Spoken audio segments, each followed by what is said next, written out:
कमाई महा राज भरतरी थारी, हे भरतरी थारी।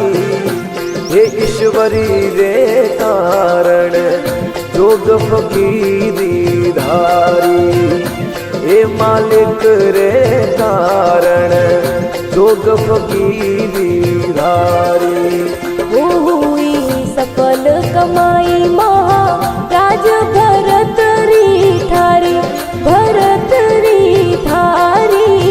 ओ ईश्वर रे कारण जोग फकीरी धारी, ओ मालिक रे कारण जोग फकीरी धारी।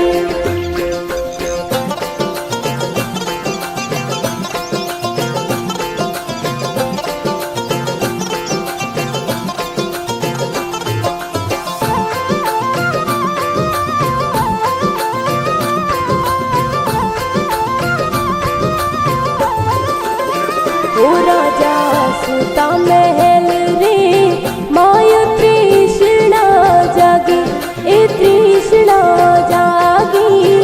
ओ जान मिलिया गोरख नाथ परम ना भागी, ओ जान मिलिया गोरख नाथ परम ना भागी।